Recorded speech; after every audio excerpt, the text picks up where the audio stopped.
Halo, Shalom, selamat malam semuanya. Kembali lagi bersama Camin di sini.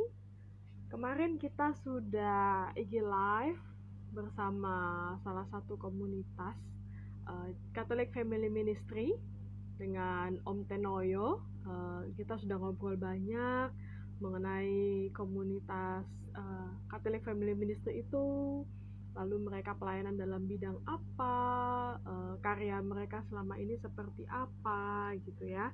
Nah, malam hari ini kita akan lanjut, kita mau ngobrol-ngobrol lagi bersama salah satu komunitas juga yang berada di bawah Indonesia gitu.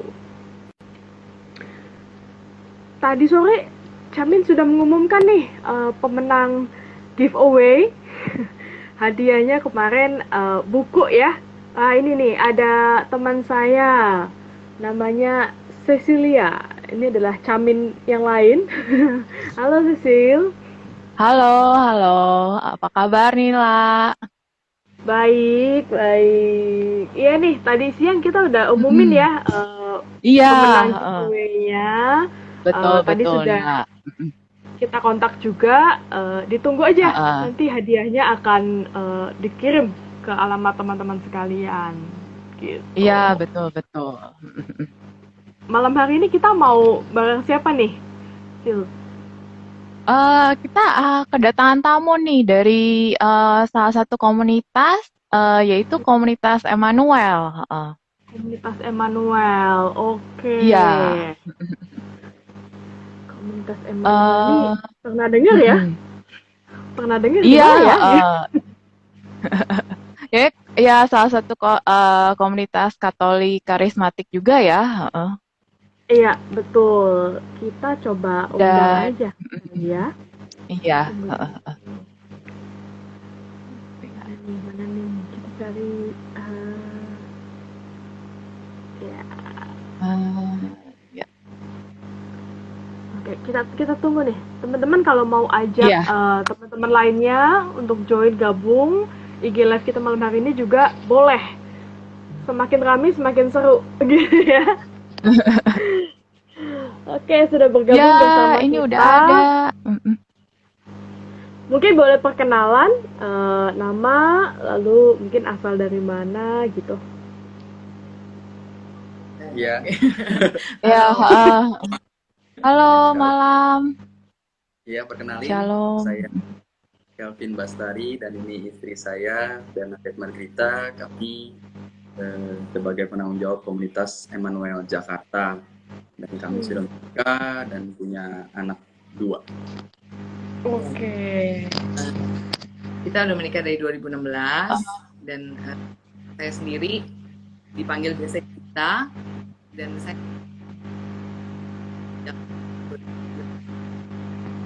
kalau Kelvin Dari 2011. tahun 2011 bergabung menjadi anggota komunitas Emmanuel gitu. 2009 tuh berarti udah 12 tahun ya, Ci?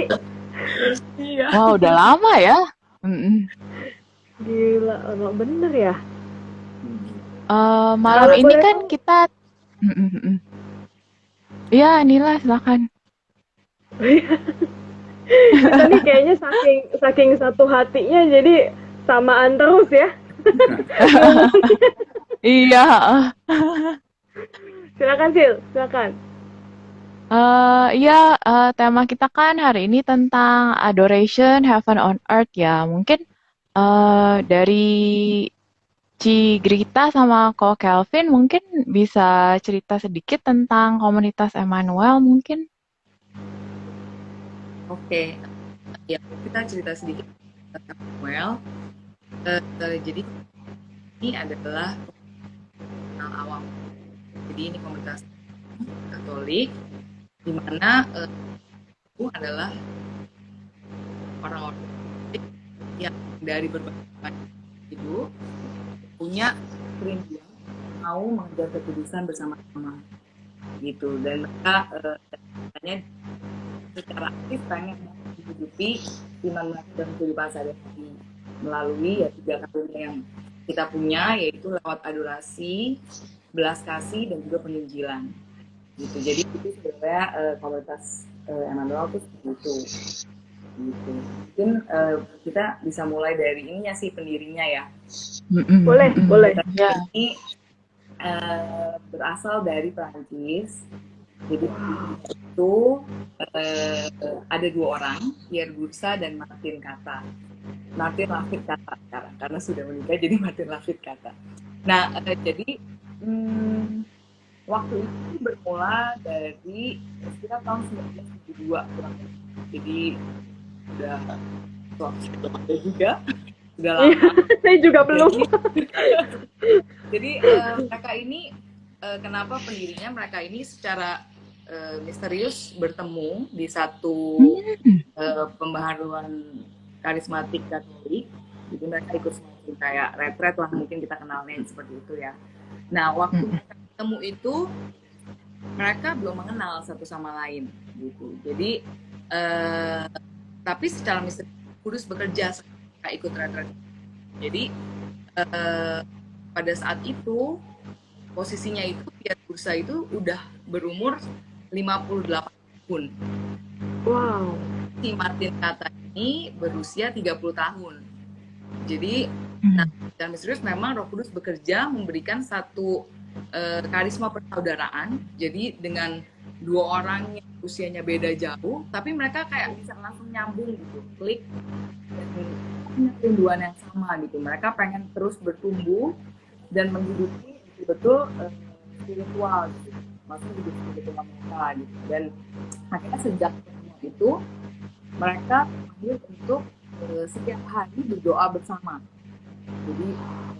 Jadi mereka berdua ini dari 2 usia yang berbeda, tapi mereka terpanggil untuk setiap hari berdoa bersama. Dan akhirnya pelan-pelan mereka berdoa bersama, terus mereka mulai deh ajak temannya, terus akhirnya temannya ada yang ikut seperti itu. Jadi awalnya berdua, terus berlima gitu. Setelah mereka terus menghidupi itu, kok semakin lama ternyata semakin banyak yang mau ikut gitu. Semakin yang mau ikut, akhirnya di tahun 1973 mereka merasa kayaknya sudah perlu ada satu wadah yang jelas, maksudnya suatu mungkin juga harus ada namanya, karena pada saat tahun 73 itu udah banyak kotanya. Jadi akhirnya saat itulah keluar nama Emmanuel gitu. Jadi Allah beserta kita ya, dari hasil doa para peserta ini mereka mendapat ayat-ayat yang mengarah ke Emmanuel, Allah beserta kita. 73 itu nama itu keluar jadi komunitas Emmanuel, dan saat itu dari tahun 72 ke 73 itu anggotanya sudah kurang lebih 500-an orang. Jadi dalam satu tahun langsung kurang lebih 500-an orang. Itu sih pertama kalinya gitu. Sampai ya terus mulainya dari Prancis, jadi memang lebih banyak sebar di daerah Eropa dulu gitu. Sampai akhirnya masuk ke Indonesia itu di tahun 96. Jadi sebenarnya kalau udah lumayan lama juga masuk ke Indonesia. Lama. Dari tahun 96 itu karena ada satu anggota, bukan satu anggota ya, satu orang yang dia pergi sekolah ke Prancis. Yang namanya Emmanuel School of Mission. Itu punya komunitas Emmanuel di sekolahnya di Paray-le-Monial. Jadi dia pergi ke sana, dan waktu setelah ikut sekolah di sana selama 9 bulan pulang, dia tergerak untuk menghidupi apa yang selama ini dilakukan di sana, yaitu pujiannya, operasinya, terus segala bentuk cara doanya ya, cara hidupnya lah di sana gitu. Akhirnya dia bawa ke sini dan mulailah diajak teman-teman gitu-gitu ya, akhirnya sampai sekarang makanya ada gitu. Tapi ini menarik sekali ya, Cik, karena berarti pendirinya sendiri itu kan adalah awam ya, bukan biarawati atau biarawan gitu kan, bukan Romo juga. Itu buat aku barusan tuh luar biasa banget gitu, bahkan merasa agak tersindir, teringatkan kembali gitu bahwa kita tuh sebagai awam itu juga punya panggilan yang sama gitu. Dengan cara kita masing-masing, Tuhan tuh bisa memanggil gitu, ternyata bisa muncul komunitas yang sedemikian besar itu gitu ya. pada waktu tahun 96 itu masuk ke Indonesia, ke kota mana itu Pertama pertamanya? Surabaya ya, di Surabaya karena orangnya memang yang pergi itu orang Surabaya. Jadi Oh, seperti itu. Tapi untuk sampai ini kita ada di Jakarta dan di Surabaya yang terbesar, walaupun ada anggota yang di beberapa hal lain juga. Tapi pusat Jakarta. Jakarta dan Surabaya. Oke. Mungkin ini yang tadi Nila juga bilang, maksudnya unik karena pendidikan ternyata orang awam gitu. Awam. Dan di komunitas kita ini anggotanya itu terdiri dari berbagai panggilan hidup. Iya. Hmm. Jadi semua panggilan hidup bisa menjadi anggota komunitas Emmanuel gitu, dari imam, dari selibat awam yang kita sering kenal sebagai consecrated brother, sister, ada couple juga, dan juga single juga. Ya single itu ya muda yang belum menikah, menentukan panggilan hidup. Jadi nggak cuman yang udah couple dan segala macamnya, tapi dari karena saya sendiri sih contohnya, saya udah ikut dari SMA. Jadi saya ikut dari SMA kelas 2. Jadi dari sebelum menikah dan itu sih. Jadi kita aku udah bilang juga karena itu yang terjadi, maksudnya walaupun kita berbeda-beda hidup dan usianya juga mungkin bisa beda-beda jauh, tapi persaudaraan itu bisa terang. Itu sih. Berarti ketemunya di Emmanuel juga ya?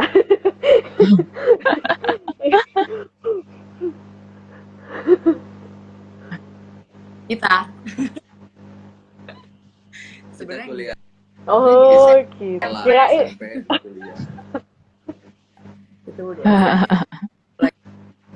kirain di komunitas juga bisa dapat pasangan hidup.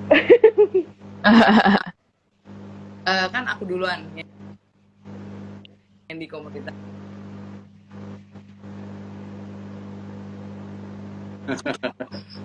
Bisa jadi loh, kita nggak ada yang tahu, siapa tahu Roh Kudus memberikan pasangan hidup lewat, masih sudah tersebar di banyak ya, nggak cuma di Eropa karena udah sampai Asia juga, di Australia juga ada, di Afrika juga ada juga. Iya, di Amerika juga ada. Wah, di 60 negara lah kurang lebih gitu. Wah, banyak ya. Dan anggotanya udah sampai 11 ribuan anggota komunitas. Dan di antara 11 ribu itu kita punya kurang lebih 270-an imam dan juga ya sekitar itu, dan ada 220 tadi selibat awam, consecrated brother dan consecrated sister. Dan yang kami bersyukur juga dari 270 imam itu kita ada 10 uskup. Iya. Wow. Menjabat sebagai uskup. Iya,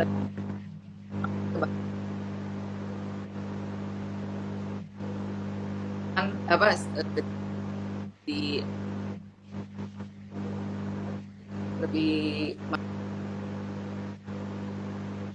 dikasih ya uskup sana gitu. Hampir setengah member komunitas Emmanuel lah ada di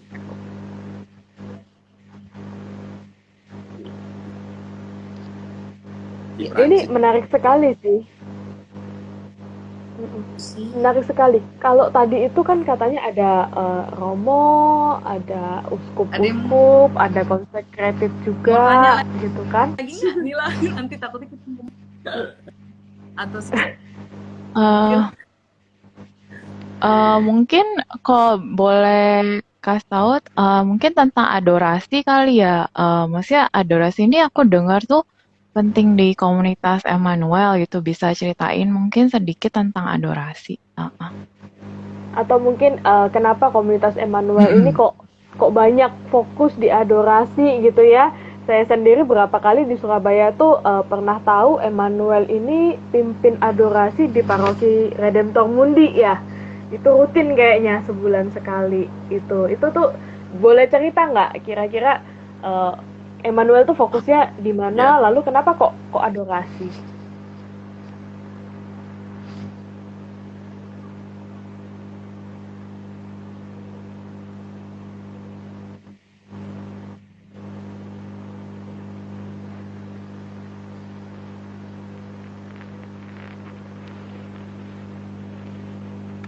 Iya, jadi tadi yang aku udah bilang di awal sih, maksudnya kita ini diajak untuk kita punya tiga karunia, yaitu adorasi, belas kasihan, dan kenapa adorasi penting? Karena jadi sepanjang hidup ya gitu, adorasi ini sangat penting. Kenapa? Karena mungkin sekarang kita nggak bisa ketemu Yesus langsung fisik karena kan Yesus sudah bareng kita. Tapi Ya. salah satu karunia terbesar yang kita punya ini adalah lewat Maha Kudus. Karena Maha Kudus itu benar-benar Yesus sendiri yang membeli kita kan pada waktu sebelum dia menderita, wafat, dan bisa lalu kemudian bangkit. Sebelumnya kan inilah tubuhku itu yang dan inilah darahku gitu kan. Jadi roti dan anggur itu benar sebagai Katolik kan percaya bahwa Yesus betul-betul hadir di situ gitu. Jadi kenapa penting ya, karena kita mau cari kekuatan dari mana lagi kalau bukan sumbernya langsung gitu, dari Yesusnya sendiri, sang sumber kasih ya, maksudnya dia yang cintanya begitu besar sama kita gitu. Dan kita nggak bisa ketemu sama Yesus langsung, tapi sekarang kita bisa ketemu dia lewat sakramen Maha Kudus gitu. Jadi memang ini tempat kita benar-benar punya hubungan intim dengan Yesus sendiri dan Allah kita. Jadi ya sama lah kalau kayak kita sekarang kan pengennya ketemu terus tuh ya, pengen ketemu lah gitu. Nah si ini jadi di adorasi ini juga pengen kalau ya itu salah satu cara kita untuk ketemu Yesus. Kalau emang kita mau ketemu sama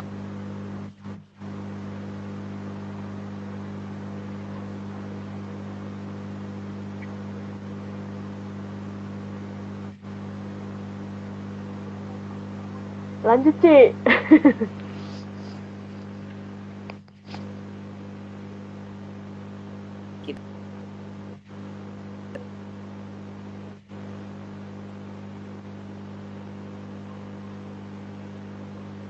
Iya, ditunggu sebentar teman-teman ya. Kayaknya masih agak ada kendala sinyal sedikit nih.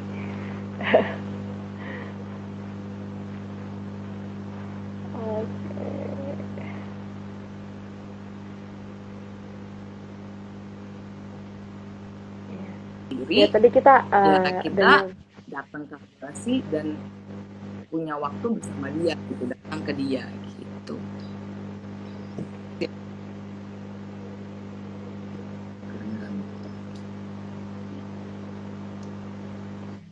Iya, nah sudah bergabung kembali.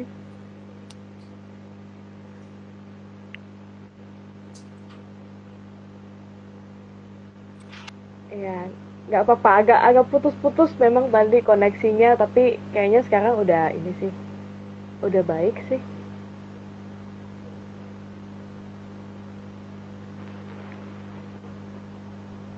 Halo, halo. Ya. Ngelek lagi nih sepertinya mereka, Camin.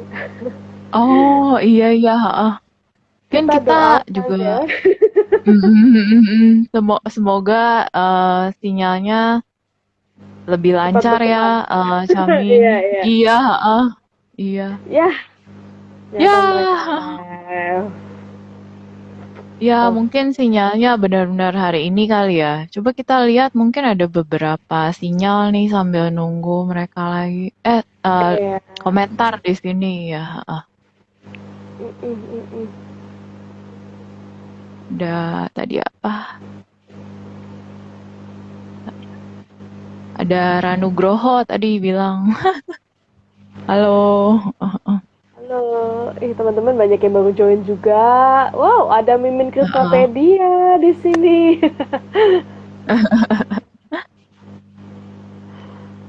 Oh iya ya, benar. Lagi hujan mungkin ya. Oh iya, hujan tuh sinyalnya kurang bagus ya emang. Di mana-mana juga kayak gitu. Di rumah Camin gimana? Aduh, di rumah Hujan nggak? Camin mah panas banget, panas Ah, banget. panas. Enak dong. Ya. Camin ada siapa aja? Nah, itu Camin namanya Nila tuh. Aduh, Abang Nugroho penasaran banget ya. Nah, kayaknya udah gabung nih. Bisa Yeay, ngeliat. udah gabung lagi. Halo. Ya, Halo. sinyalnya kembali. Yeay. Sinyal kembali. Tadi keputus sih. Sekarang udah Iya, jelas tadi keputus di sebelumnya. tengah-tengah. Kita nggak dengar. Iya, heeh. Iya. Mungkin bisa di. Tapi sekarang udah jelas. Sekarang sudah Udah jelas. sih. Betul, betul. Mungkin bisa diulang sedikit lah. Oke. Tadi kenapa kok apa-apa yang menjadi aktivitas pelayanan Emmanuel dan Oh kenapa ya. adorasi? Mm-mm. Iya, jadi kenapa adorasi itu penting ya karena pendiri kita sendiri, Pierre Bourdieu itu seorang adorator sejati. Jadi memang hari-harinya dia benar-benar hidupnya dia betul-betul menghidupi adorasi. Dan kenapa adorasi itu penting karena ya saat sekarang ini kita kan nggak bisa ketemu langsung ya, jadi dan suatu saat ini adalah sakramen Maha Kudus gitu karena Yesus sendiri di perjamuan terakhir dia bilang atau inilah tubuhku dan inilah darahku. Jadi roti dan kurnya sudah berubah menjadi tubuh dan darah Yesus sendiri gitu. Dan saat kita udah nggak bisa ketemu Yesus langsung, sekarang karunia yang kita punya yang bisa kita pakai itu ya lewat adorasi. Saat kita bertemu dengan Sang Maha Kudus, saat itulah kita punya waktu untuk bisa berhubungan intim, berhubungan dekat dengan Yesus, bertemu muka dengan Yesus. Gitu. Jadi, nah kalau Yesus sendiri berkasih, kalau kita nggak dekat sama Dia, ya kita bisa dapat kasih dari mana? Jadi, memang ya tempat kita menimba kasih, merasakan cinta Tuhan yang besar itu ya benar-benar lewat adorasi ini. Kita punya waktu bersama dengan Dia. Jadi ya kayak kalau kita pacaran gitu kan, pengennya kan ketemu sering-sering gitu kan. Nah ini juga kalau kita mau punya hubungan dekat sama Yesus, sama Tuhan kita, ya ketemulah sering-sering. Nah sekarang nggak bisa ketemu langsung fisik, ketemunya lewat sakramen Maha Kudus gitu, lewat adorasi. Karena di komunitas kita terus bahwa bagaimana kita bisa punya belas kasih atau kita bisa evangelisasi, mewartakan kasih Tuhan kalau kita sendiri tidak dipenuhi oleh kasih Yesusnya dulu sendiri. Jadi makanya adorasi ini penting banget yaitu supaya kitanya mengalami dulu kasih Yesus yang begitu besar, yang mau menerima kita apa adanya, baru makanya kita bisa berbagi ke yang lain. Oke. Semoga udah jelas ya dari Jelas. Berarti adorasi ini luar biasa sekali ya, suatu rahmat yang precious banget, dimana Tuhan sendiri itu mau dengan rendah hatinya gitu ya, dengan sepenuh dirinya itu memberikan diri sama kita gitu ya. Kebayang kalau ada beberapa paroki yang mereka bikin adorasi abadi gitu ya, di paroki-paroki itu 24 jam gitu ya, berarti Yesus menunggu di situ gitu, menunggu kita datang. Nah kitanya masih tidur, masih kerja, masih sibuk jalan-jalan ke mall gitu kan, sedangkan Tuhan tuh menunggu kita gitu di sana gitu. Oke. Betul banget. Iya. Terus mungkin juga kenapa di komunitas kita ya penting sekali adorasi ini karena memang ya kita juga berdevosi kepada hati kudus Yesus gitu. Dan komunitas diberi kepercayaan untuk menjadi penanggung jawab pusat ziarah dari hati kudus Yesus merupakan para ilmuwan gitu. Jadi kita bisa benar-benar diajak untuk ya terus punya percaya bahwa Yesus itu setia menanti kita. Inilah bilang masa menunggu kita seberapa apapun keadaan kita, Yesus tuh nggak pernah berhenti untuk nunggu kita datang. Itu tinggal kitanya aja mau datang atau enggak datang ke dia bertemu sama dia. Jadi kita semua sebenarnya udah ditunggu ya sama Yesus, maksudnya mau nggak adorasi sama aku gitu kali ya.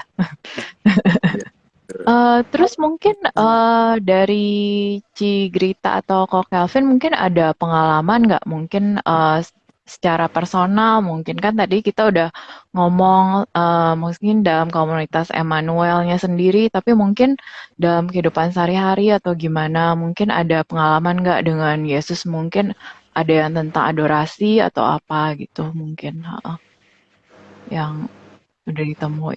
Iya, kalau aku bisa share sedikit ya, aku dibaptis dewasa, jadi waktu kuliah baru aku dibaptis. Ketika itu setelah aku dibaptis, aku kenal dengan komunitas dan komunitas Emmanuel. Dan pertama kali aku tahu komunitas ini pun dari adorasi jam suci di Bunda Hati Kudus. Bunda Hati Kudus di Kemakmuran. Ya, itu buatku pertama kali aku sangat suka ya, maksudnya aku sangat amazed dimana ya dari awal diiringi dengan lagu, diperhatikan, masuk sakramen Maha Kudus, ditetapkan, terus semua orang aku lihat pada mandangin Tuhan Yesus gitu kan, maksudnya pada mandangin Hosti gitu ya. Pertama aku sangat hormat sekali gitu kan, sampai kayaknya mau ngeliat juga, waduh ini Tuhan sendiri gitu kan. Sampai akhirnya ya mati aku coba, yang aku pertama awal nggak tahu harus ngapain, ya berdoa, baca kitab suci, tapi aku diingatkan gitu sama saudara-saudara komunitas bahwa yang terpenting itu ya bagaimana kita bisa memberikan waktu untuk Tuhan yang juga ngomong ke kita. Jangan kita selalu terfokus pada apa yang kita pikirkan atau yang kita minta, kita rasakan gitu. Biarlah Tuhan yang ngomong ke kita. Dan buatku saat pertama itu aku sangat hormat sekali ya, sangat terpukau dengan kehadiran Tuhan Yesus sendiri dalam hidupku, dan itu membantu aku dalam ekaristi. Jadi aku sangat ya mungkin sebelumnya aku respect dengan ekaristi, maksud aku dengan segala liturginya, dengan segala yang waktu kita menerima Maha Kudus dalam bentuk Hosti gitu kan.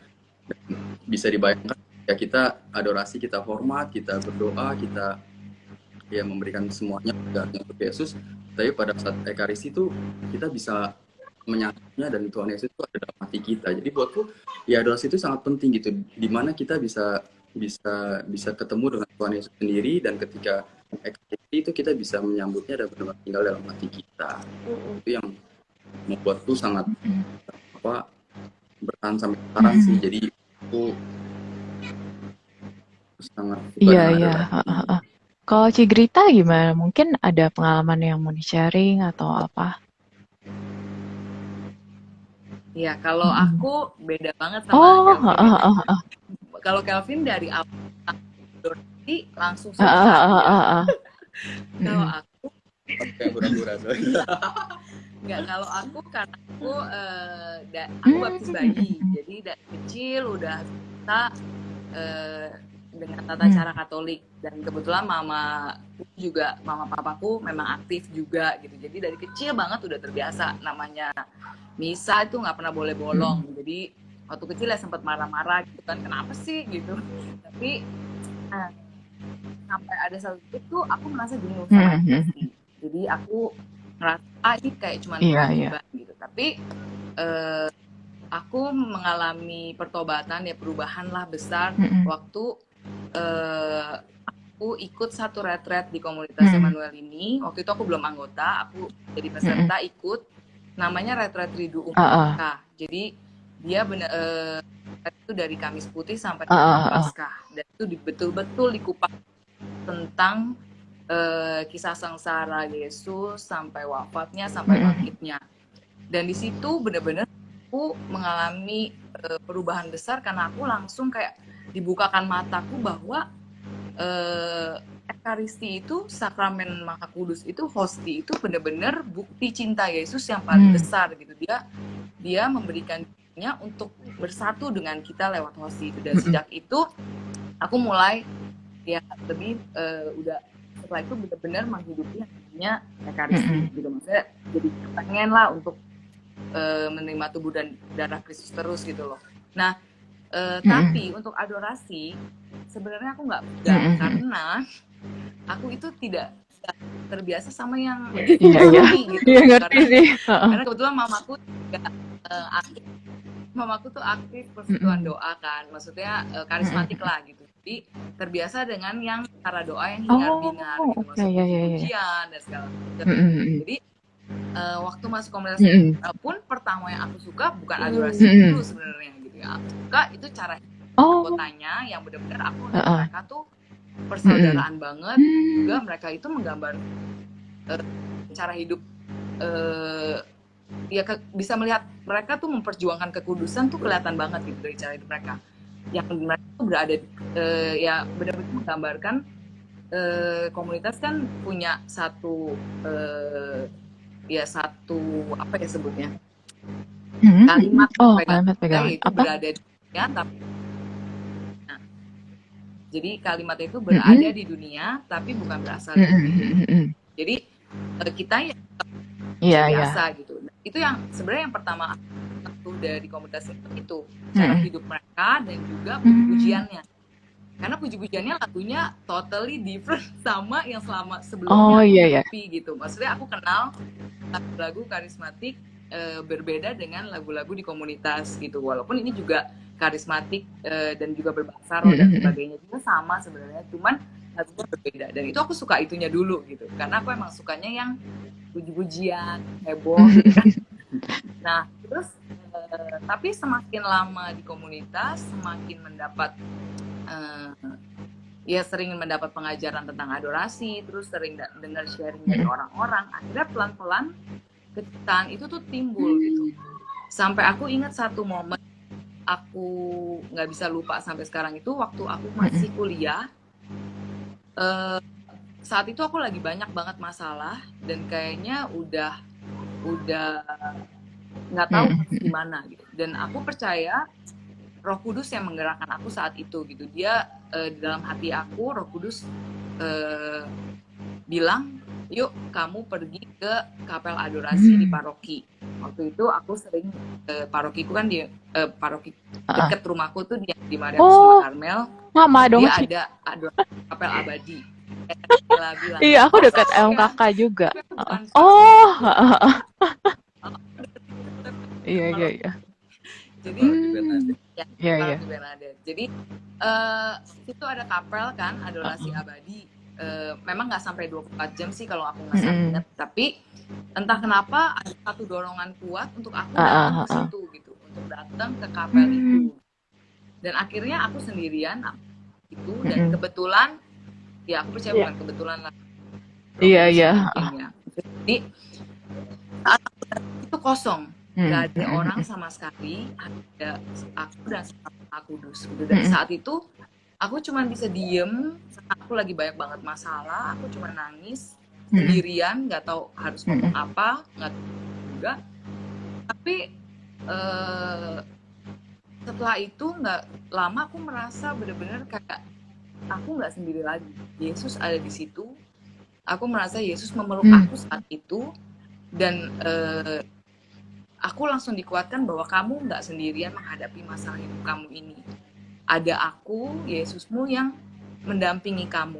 Jadi aku merasa saat itu aku dipeluk dan aku merasa masalahku nggak langsung selesai. Iya. Tentunya tetap masalah, tapi itu at that moment benar-benar aku merasa aku nggak sendirian dan aku ada damai. Damai yang besar itu bener-bener hadir dan dia menanti aku untuk menceritakan semua ke dia, dan dia janji dia akan mendampingi aku menghadapi setiap aku.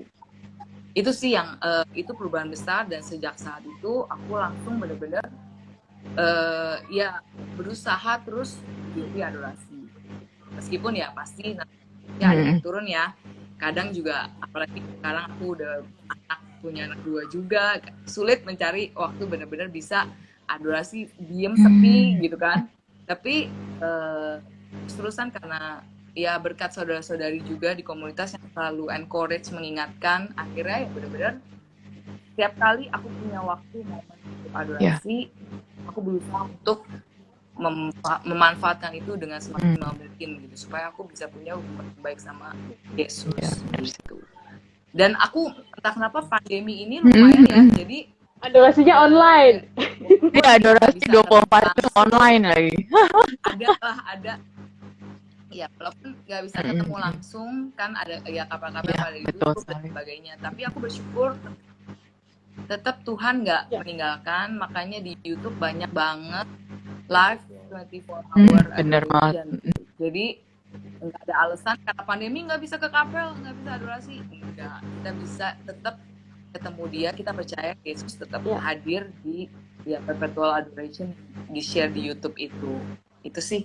Duh, maaf bagus banget sih, thank you banget sharingnya loh. Itu kayak maksudnya bermakna lah gitu, kayaknya kita benar-benar kayak dengar kayak menghidupi iman juga gitu, nggak cuman maksudnya ya kita pikir kayak aturan-aturan atau apa, tapi benar-benar kayak dari kehidupan pribadi sehari-hari mungkin kita benar-benar kayak ya oke gitu. Yesus tuh benar-benar membawa sukacita gitu, bener. Aku penasaran sama ini tadi, Cik. Kan katanya lagu-lagu yang ada di komunitas dengan lagu-lagu yang dulu nih waktu di PD tuh beda. Bedanya gimana ya? Lagu-lagu apa nih yang dipakai di komunitas? Iya.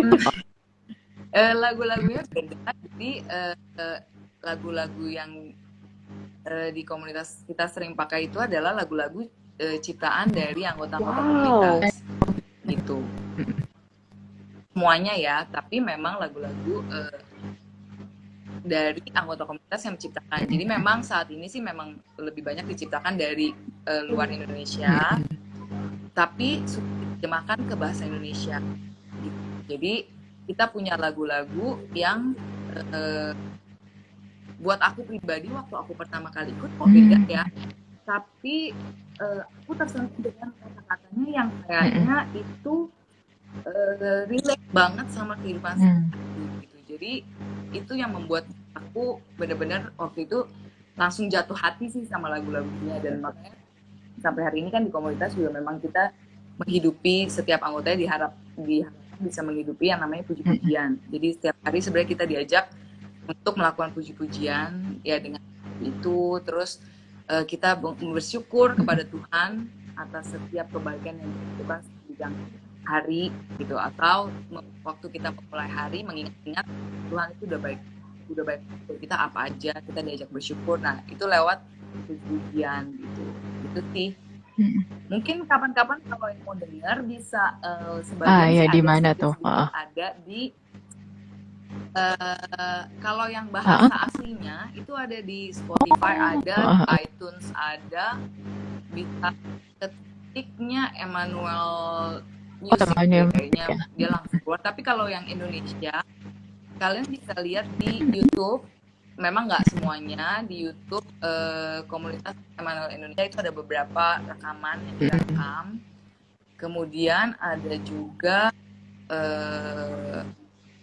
ya di situ sih kalian bisa lihat, atau follow IG kita juga bisa, beberapa TV kita. Ada yang minta, Ci, contohin dong lagunya.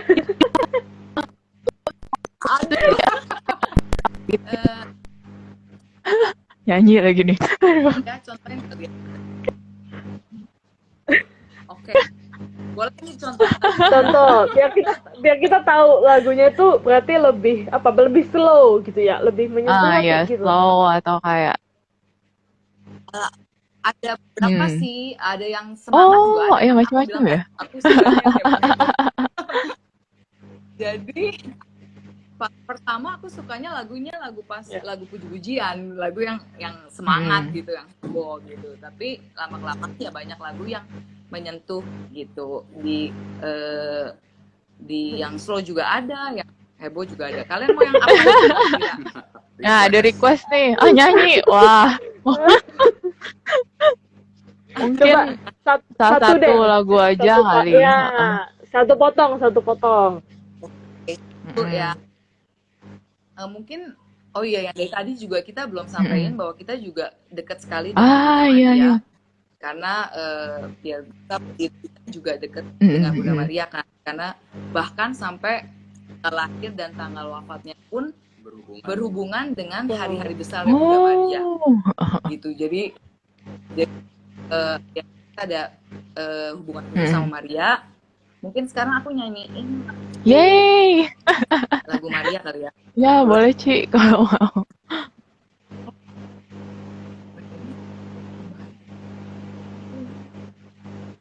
Oke.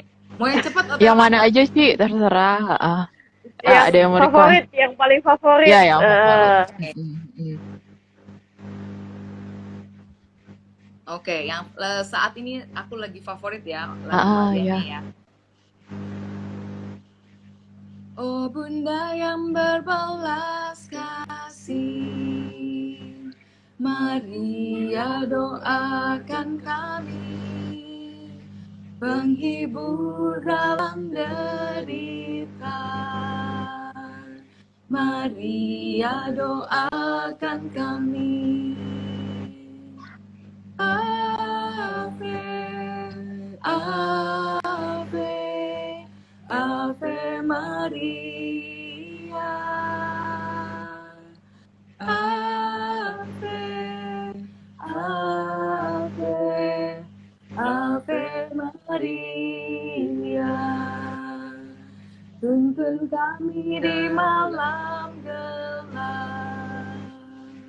Maria doakan kami, untuk percaya kuasa Yesus.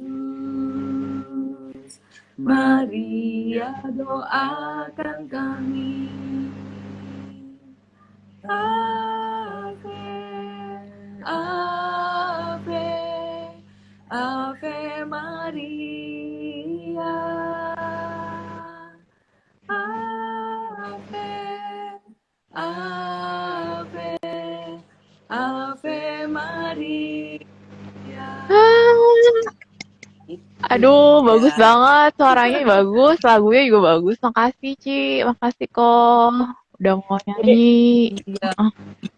Yang mau dengar versi lengkapnya, satu albumnya, 2 albumnya, bisa langsung ke YouTube ya.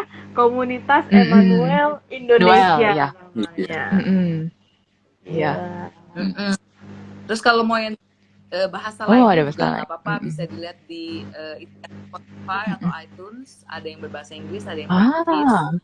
Diketik aja Emmanuel, terusnya keluar sih. Gitu. Ya, jadi gimana nih lah? Emmanuel kan salah satu komunitas ya yang tergabung dalam Karis ya. Betul, jadi kemarin kita ngobrol sama Pak Tenoyo dari CFM gitu ya, itu sudah sempat disebutkan. Jadi Karis Indonesia ini memiliki beberapa komunitas yang tergabung di dalamnya saat ini. Nah, komunitas Emmanuel ini adalah salah satu yang sudah tergabung dalam Karis gitu. Karis itu apa? Karis itu adalah sebuah singkatan, teman-teman, dari Catholic nyontek dulu aku Catholic Charismatic Renewal International Service gitu ya, atau di bahasa Indonesianya Pelayanan Internasional Pembaharuan Karismatik Katolik. Jadi Karis ini adalah suatu inisiatif dari Bapak Paus Fransiskus gitu ya. Jadi resmi dari Vatikan, sangat Katolik, dan sudah disahkan pada waktu 2019. Itu jadi komunitas Emmanuel yang sudah ada di seluruh dunia itu juga sudah dirangkul masuk ke dalam Karis internasional gitu ya, yang kemudian ketika Karis ini juga ada di Indonesia, Karis Indonesia juga merangkul komunitas Emmanuel untuk bersama-sama dengan KTM, dengan BPN, dengan CFM, dengan Domus Cordis, Light of Jesus Family gitu. Gitu. Jadi nanti mungkin akan ketemu juga nih dengan komunitas Emmanuel lagi di acara kita yang namanya Karis Conference Indonesia gitu ya, pada tanggal 16-17 Oktober bulan depan teman-teman. Cuma mungkin sisa 3 minggu lagi. 3 minggu Iya, lagi. 3 minggu lagi. Jadi jangan lupa daftar. Klik di link IG kami untuk pendaftarannya. Ikut, siapa tahu nanti ada adorasi yang dipimpin oleh teman-teman Emmanuel di sana. Gitu ya.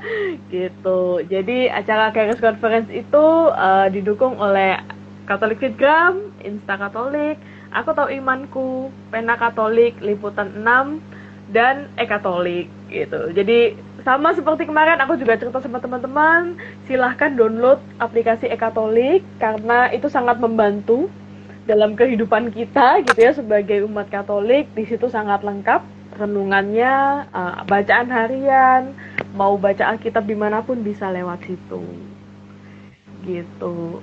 Mungkin bisa ada kalimat terakhir nih dari Cici Koko gitu ya. Kira-kira apa yang mau disampaikan nih kepada semua umat Kristiani gitu mengenai hidup doa mungkin? Ya.